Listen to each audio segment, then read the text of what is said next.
Hi, welcome to another video, which is part of a series video of how we can improve our finances for the year 2020. This is the second part, and if you haven't seen the first part, I would advise that you kindly check it out. In this section, I will be talking about how we can create a budget that works. A simple budget that you can always use to get your finances in check. If you find this information useful in your life, kindly hit the like button and leave your comments below. Also, in order not to miss the other parts that will be coming out soon, please subscribe to my channel and turn on the bell notification so that you don't miss a thing. Creating a budget is essential if you want to make a progress financially. Especially, it's important that we get a clear picture of where you are, or at least see where you are, and be able to make the changes that are necessary in order to progress or at least hit your goals. Even if you make a lot of money, without a budget, you soon realize that you are not reaching your targets or the goals that you desire. And that's why budgets can be very useful in order to reach your financial goals. I know it. Creating a budget can be very boring and can be time consuming,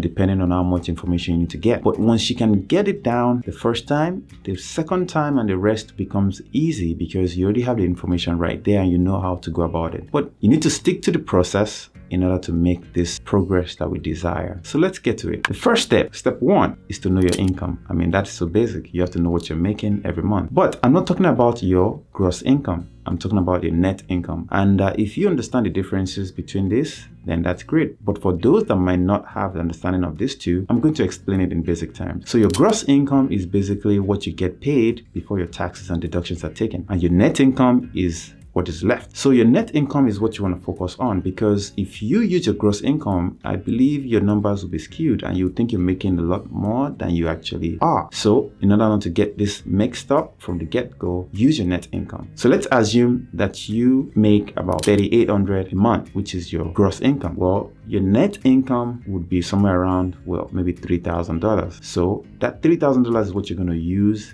in working your budget. Step two is to know your expenses. I mean, again, this is basic, because if you don't know your expenses, then you have a big problem. And that is why knowing your expenses can be very useful in order to get these numbers right. So let's focus on the expenses for this second step. And these expenses will include things that are necessities, all right? For example, your mortgage payments, your rent payments, your credit card payments. Those are things that you have to pay every month for food or groceries and transportation, things like that. You need to account for them. And also don't forget those subscriptions like your Netflix, and make sure that you account for them, because if you do not account for those subscriptions that are automatically taken out from your account, you would realize that your numbers will be off as well. So check your account, your bank statements, and look at the recurring expenses that are constant every month and account for them in your expenses section. Now, a tip for your groceries is this, right? I know your groceries can always fluctuate month to month, especially if you shop on a monthly basis, or if you shop on a weekly basis, your groceries can also be different for every week. So the tip for you is that if you think that you spend between $120 to $150 every week on groceries, my advice for you is to use the maximum you spend, which is $150, and use that towards your grocery expense. Now, on the days or the weeks that you don't spend $150, say you spend $120, the $30 that is left will be used for something else, which obviously comes as an extra money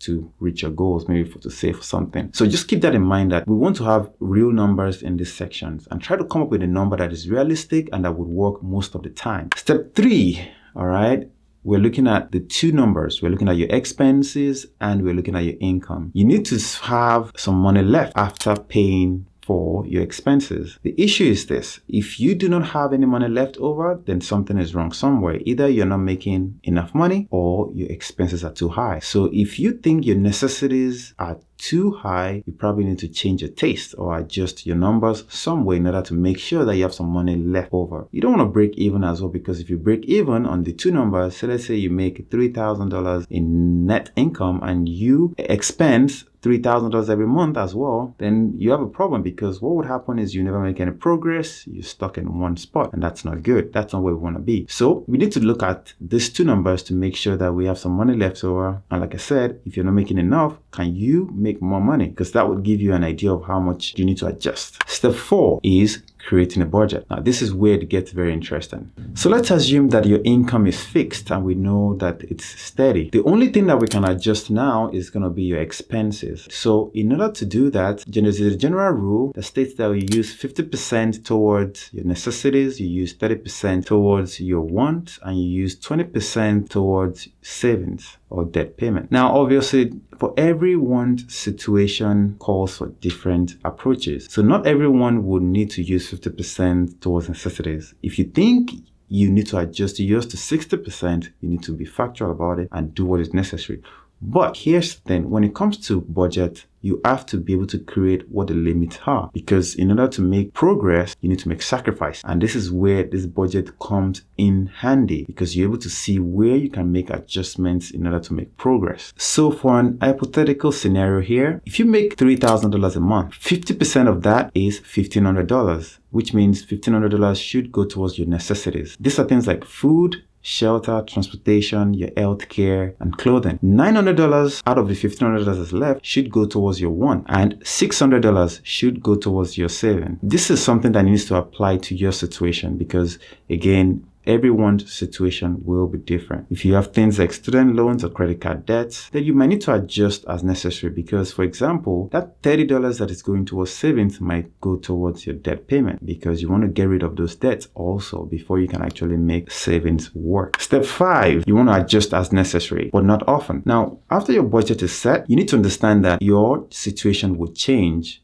on a monthly basis, or maybe on a quarterly basis. You might need to make these changes because, like I said, your situation would change over time. And this is where you need to approach your budget again and check it out to make sure that it still works for your situation. So to give you an example, let us assume that you are currently paying off a credit card and you're paying, say, $100 towards that every month. Then you want to make sure that once that credit card is paid off, that $100 is allocated to something else that is important. Is it another credit card that needs to be paid off, or is it your student loans? Because what you want to do is that you want to allocate that money to use right away, not to spend. So if you pay off a credit card debt and you still have your student loans left, then you want to allocate that money towards your student loan and pay that off as soon as you can. Now, I don't want to get into ways in which you can repay your debt or debt repayment methods, but that's another topic for another video entirely. But just to give you an understanding of what I mean, you want to reapproach your budget when your situation changes. Step 6 now is to stick to the habit. All right. When I say stick to the habit, I mean sticking to it, because I know that once you have that budget created, there's a chance that you will be sticking with it for the first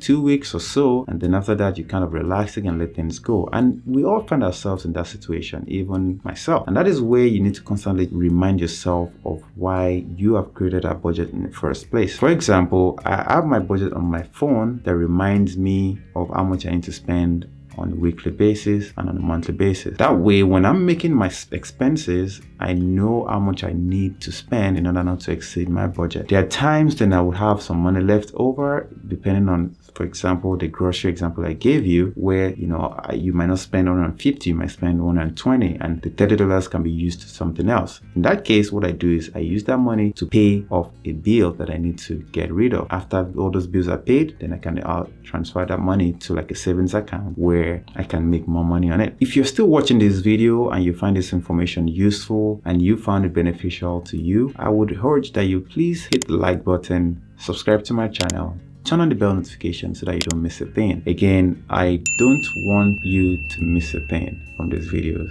because they are there to help you improve your finances. One other thing is, do not give up on the process. Keep working towards your goal, because there's so many times where I would meet or I would hear a lot of people say they've given up on the process because they have so much debt or they have so much bills to pay that they give up on the process. But what would that do for you? It will not help in any way.